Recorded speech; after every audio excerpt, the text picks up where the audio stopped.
আপনারা যেভাবে এসেছেন আমি আপনাদের কাছে কৃতজ্ঞ।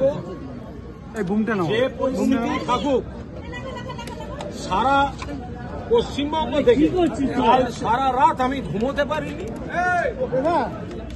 তৃণমূলের কর্মীরা, সহকর্মীরা যেভাবে আমাকে সমর্থন শুভেচ্ছা জানিয়েছেন, দেখুন আমি আপনাদের একটা বলছি, আমি তৃণমূল কংগ্রেসের সৈনিক। আমি তৃণমূল যেদিন 93 সালে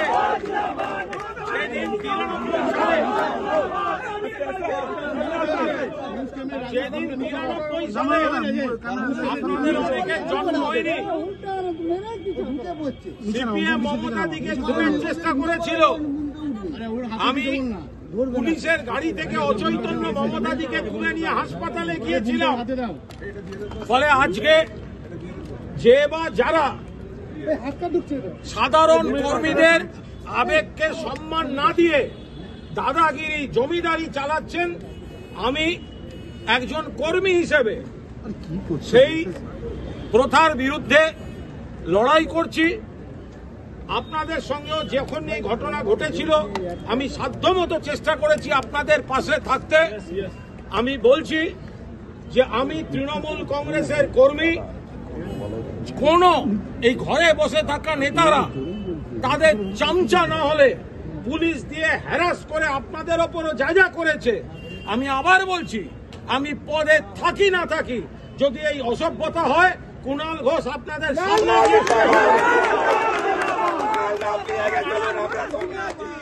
ধৈর্য রাখুন।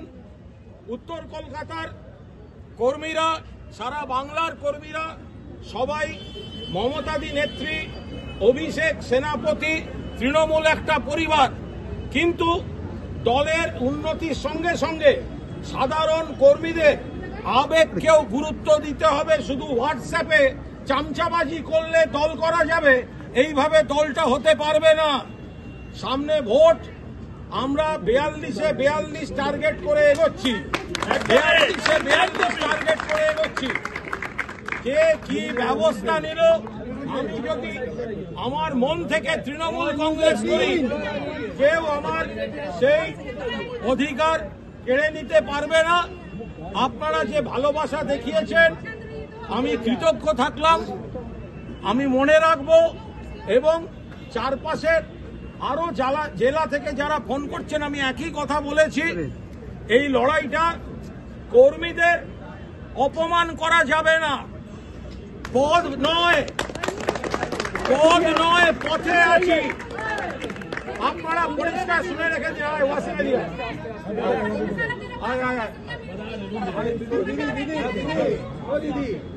আমি একটা জিনিস জেনে রাখুন, কে শোনো আসতে একটা জিনিস জেনে রাখুন, কুণাল ঘোষের কোনোদিন পদ লাগেনি, পদ নয় পথে আছি। যেখানে রাস্তা, যেখানে তৃণমূল, যেখানে তৃণমূলের কর্মীরা, দেয়াল লিখনের কর্মী, বুথ কর্মী, কুণাল ঘোষ তাদের সঙ্গে আছে এবং থাকবে। এবং আজ না হলে কাল মমতাদি আর অভিষেক এগুলো অনুধাবন করবেন, বুঝবেন। এই আত্মবিশ্বাস নিয়ে এই দলটা চালিয়ে যাব। আপনারা যান, আমার তরফ থেকে অনেক অনেক অনেক অনেক ধন্যবাদ রইল।